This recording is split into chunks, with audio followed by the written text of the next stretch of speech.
Welcome to the On Deck podcast presented by LineStar. I'm Shannon Sommerville here with Tyler Wiemann. It is Thursday, May 12th, and that means it is also National Limerick Day, according to a website on the internet. Could be kind of bogus, but... This is the surprise intro you're telling me about. So this is the surprise intro.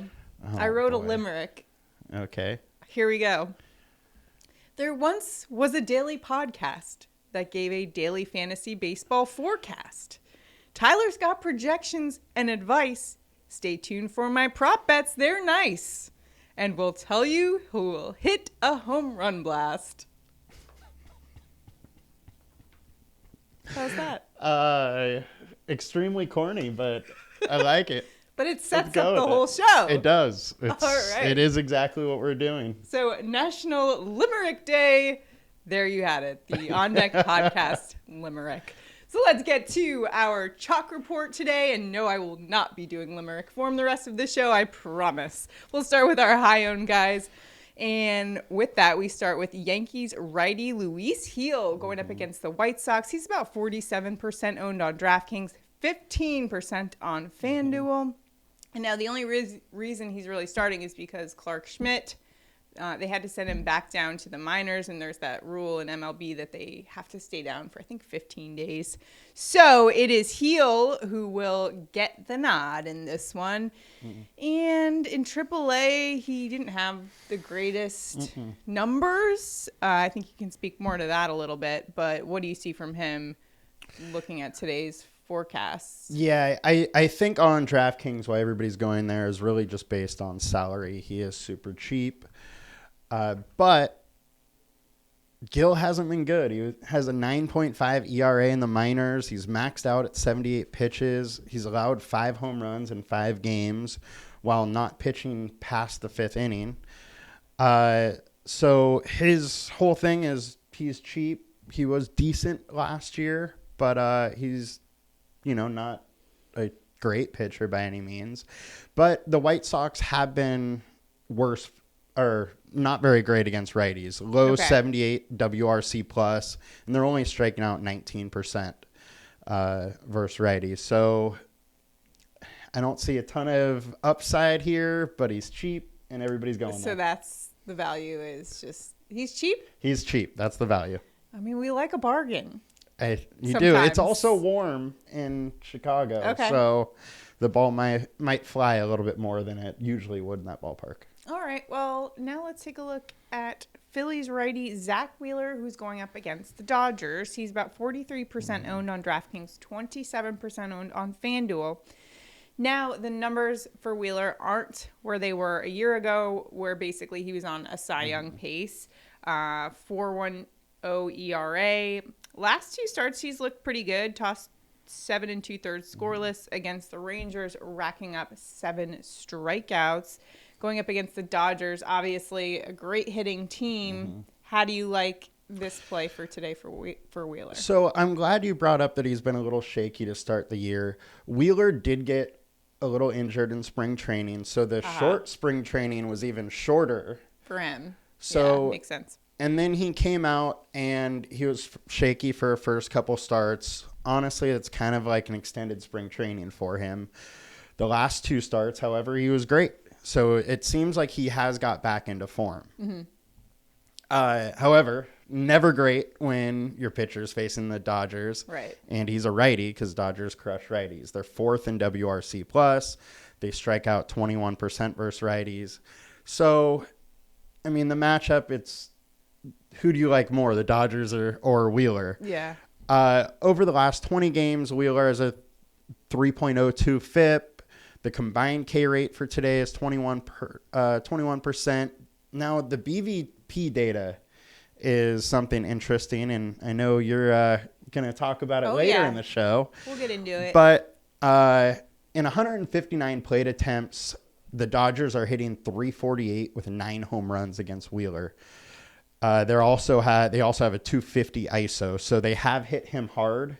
A lot of that is coming from one guy, though. So if he can do well against Freddy Freeman, then he could have a really good night.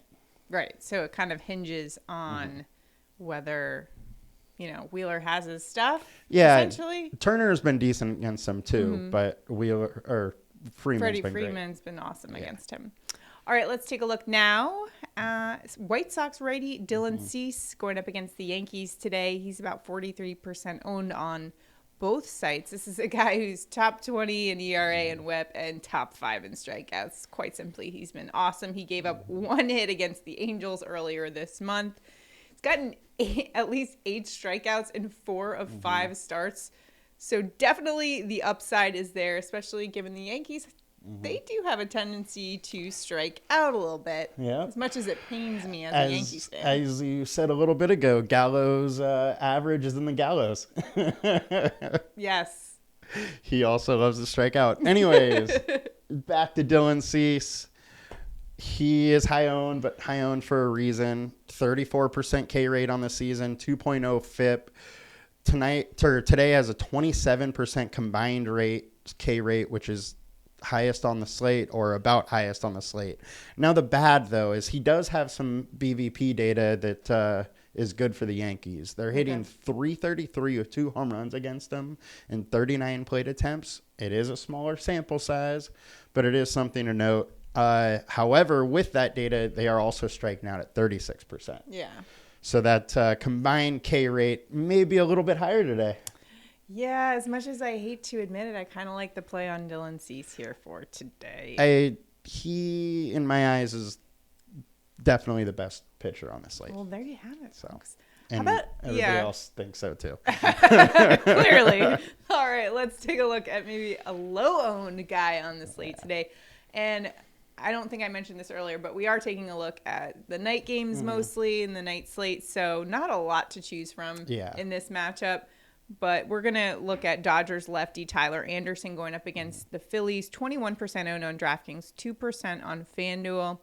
2.78 ERA. Hasn't given up more than 2 runs in any of his starts. He's been pretty good. Doesn't have a ton of strikeouts. He did hit 7 last time out against the Cubs, but he's been pretty good. Yeah. No, he's been solid. He has a 3.32 FIP over the last 5. The combined K rate is 27% today, which is great. Philadelphia is 12th in WRC plus to lefties, so they can hit lefties hard, but they also strike out a lot. So it's a kind of a similar situation as New York, where they can hit you hard or strike out a lot.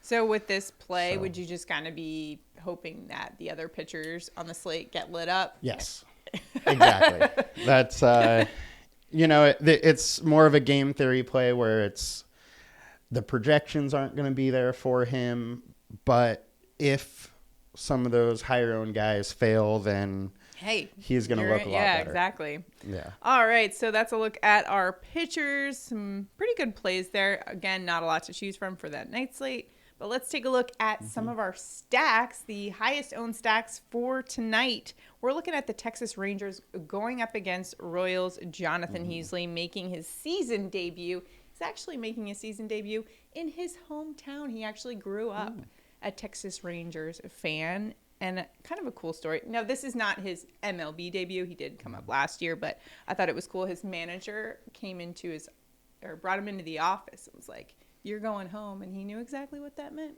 So I thought that was kind of cool. I always love those stories. So far in the minors, 6 starts, 4.44 ERA with a 198 opponent average. But again, a guy who's just getting up for the first time. Are we kind of just exploiting the inexperience there? Yeah, I think the field is definitely exploiting that. I'll give a little more background on Heasley. He's given up 4 home runs in 6 games. He's maxed out at 60 pitches so far this season, and he's striking out about 10.3 people per 9. So he does have some strikeout stuff, but then Texas is bottom 3 versus righties in WRC plus. If you're using Texas, you're really hoping they kind of get to Heasley quick and get into the bullpen, which Casey's bullpen is just kind of average. I do sense a little apprehension, though, with going with this team for a stack? I mean, it's like we've said actually the last few shows is like the highest owned stack. I'm never that into. I don't mind it. They do have the highest implied total, so I understand why ownership is going there, but I just see a lot of ways that it can fail. And on these smaller slates, taking out the highest owned hitters is a pretty good way to get different. Yeah, there you go. How about Royals going up against the Rangers lefty Taylor Hearn, who has not been great this year, 6.53 ERA for him. Batters are hitting .326 against him. So what do you see from this matchup today besides the potential for the Royals bats getting to him? Yeah, he does have a 4.5 FIP, so his FIP is much better than his ERA.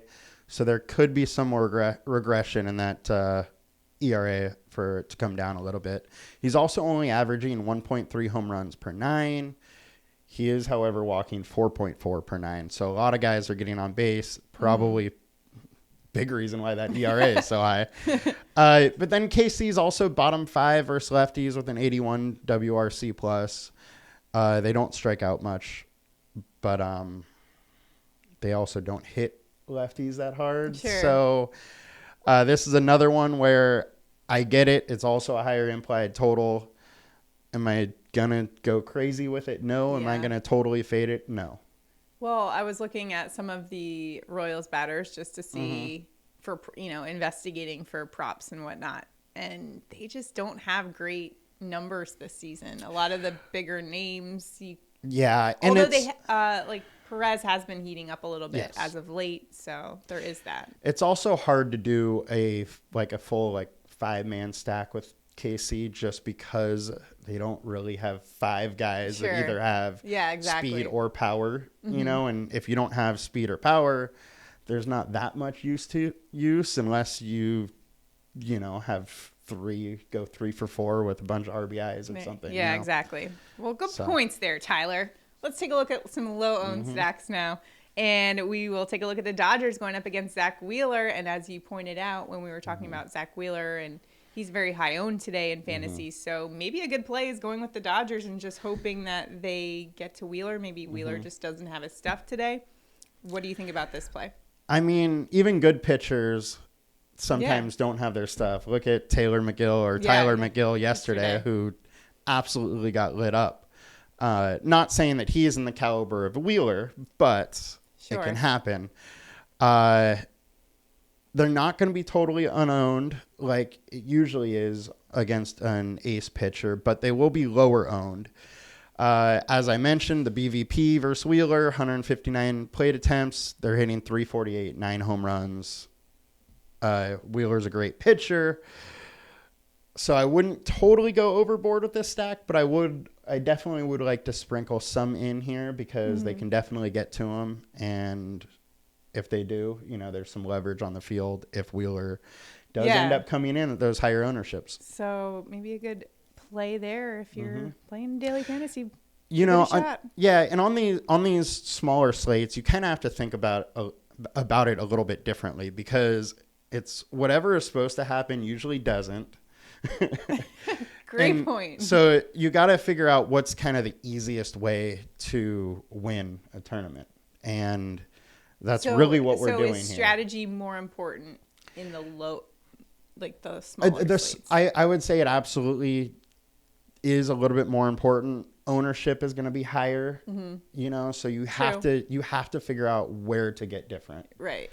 And, usually hitting is the easier place to get different. Well, let's get weird and different. I like it. All right, let's go to the White Sox going up against Luis Gil. We talked about him a little bit earlier. He's a high-owned guy for today who's pitching. So another play where you could just bank on him maybe getting a little bit lit up. And given his performance in the minor leagues, which he struggled with command a little bit early on. He had a good outing last time. But, the numbers for him in the minors weren't exactly, thrilling if you're a Yankees fan.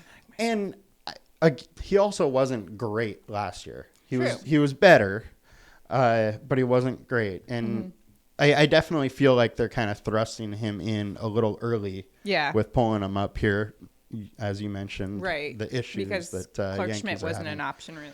Yeah, but quite simply, he's got hit hard in the minors. He's going against a team that can hit the ball very hard. However, the White Sox haven't been that great versus the Gill-handedness, which, versus righties. Sorry, I forgot that Gill was a righty. But yeah, so he's making his first start. He might have some rust. He definitely was showing rust in the minors. He's given up 5 home runs in 5 games, hasn't got into the 5th inning. So the bullpen probably comes in early. Yankees bullpen is good. Yeah, they're good. Especially the late inning guys. If they can get into the bullpen a little bit quicker, it could. The White Sox definitely could get to them.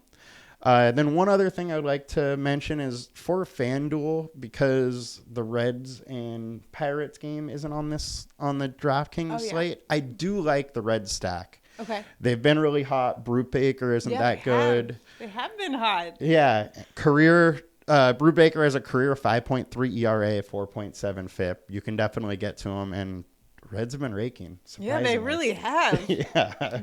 Your grandma's going to have to change her strategy about this stuff because she loved playing against the Reds. Good thing is I don't think the Padres play him again or play him very much. We do. Well, at least you got them when they were exactly bottom of the basement batting average. What was so interesting too about that though is so they had only 3 wins for the longest time. Right. 2 of them were against the Braves to start the season. Yeah.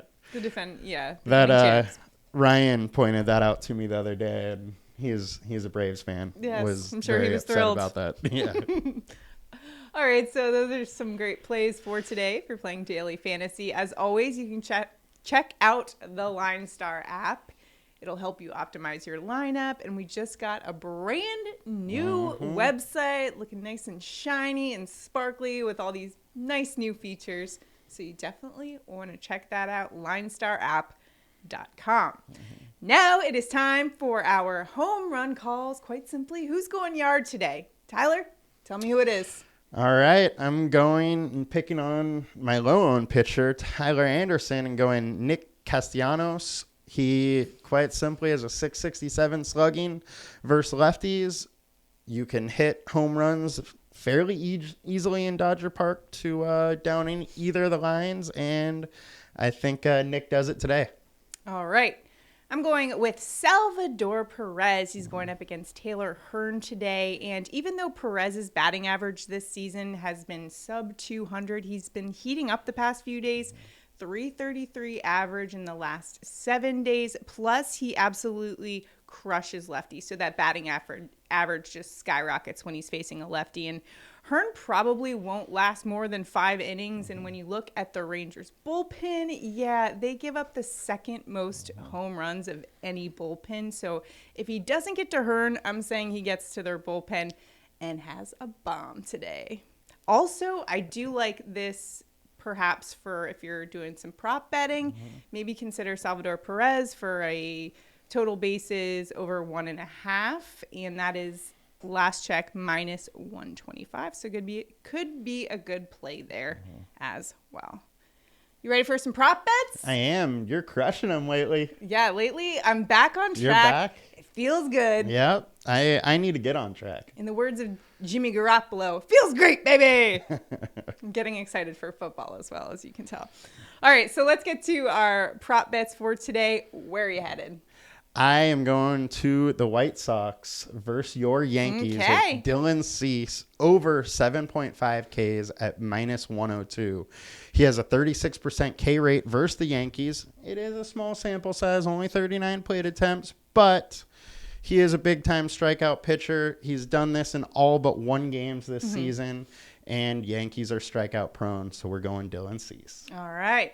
I'm going Freddy Freeman over 1.5 bases. That's actually at +140. Yes, you heard that right.